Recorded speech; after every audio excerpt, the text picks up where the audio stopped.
Alors donc, mon nom est Stéphane Fournier, physiothérapeute. Je vous invite à une prochaine capsule Accès Physio pour voir des outils de traitement maintenant en thérapie manuelle simplifiée dans le cas d'hypomobilité vertébrale. Merci. Alors, re-bienvenue à notre démonstration de thérapie manuelle simplifiée. Alors, toujours en compagnie de l'illustre Dominique Labelle. Bonjour. Bonjour. Alors, Dominique va nous démontrer des alternatives à la thérapie manuelle.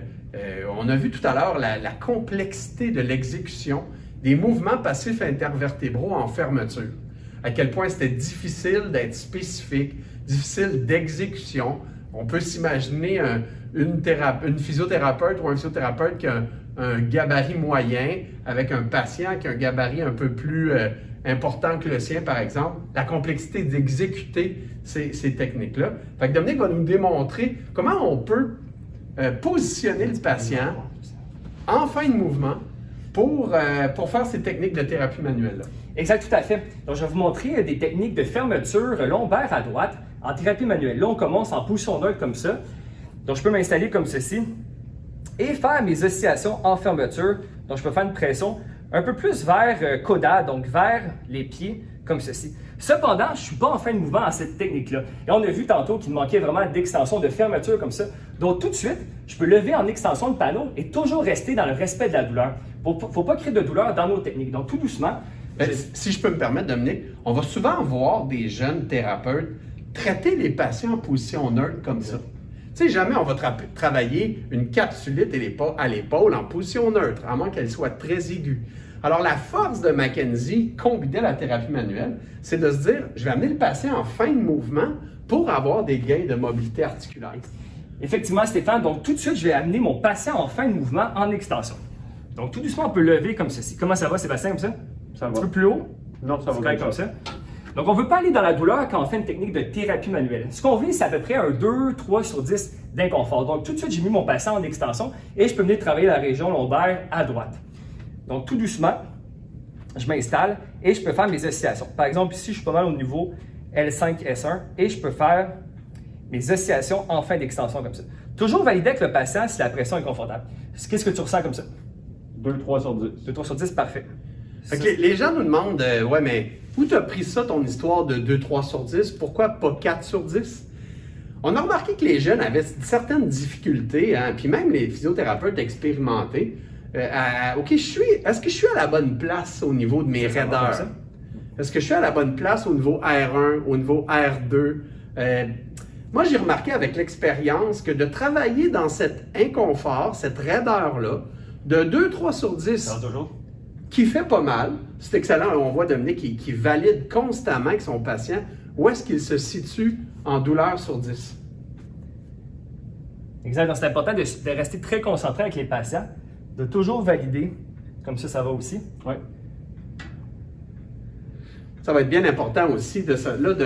Dominique travaille présentement avec son pisiforme, hein, et s'installe dans une prise qui permet d'être quand même assez précis. On remarque que c'est difficile comme ça, là, mais il n'est pas sur l'épineuse, il n'est pas sa transverse, mais il est dans la petite gouttière. La petite gouttière ici, où sont les facettes? Et c'est comme ça qu'il va s'installer pour faire ses glissements. Des 3 séries de 60, des 3 séries de 90 oscillations. On descend, on prend une pause. Laissez au patient le temps de récupérer entre les séries. Alors, on va se demander, ouais, mais là, L4, L5, L5, S1, est-ce que tu étais spécifique? Pas très important.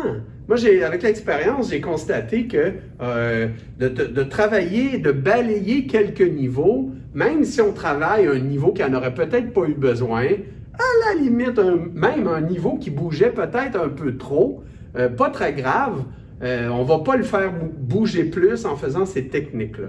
Alors, de balayer la région, par exemple, de L3 à S1, va nous permettre de gagner et de s'assurer qu'on a un gain de mobilité. Exact, tout à fait. Et par la suite, en plus, on peut faire un retest, on peut retester l'extension après la technique pour voir si on a gagné de la mobilité. Tu leur montres la technique Roadkill, oui, bien sûr. Dominique?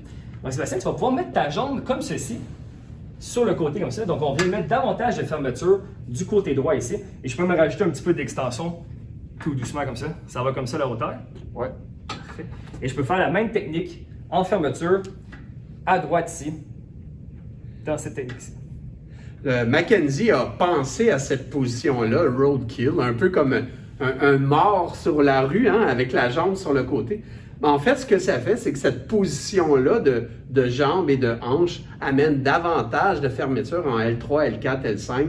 C'est excellent pour tout de suite commencer à travailler nos problèmes, même de dérangement, hein, des problèmes de disque. Là, cette position-là est super bien tolérée pour les patients.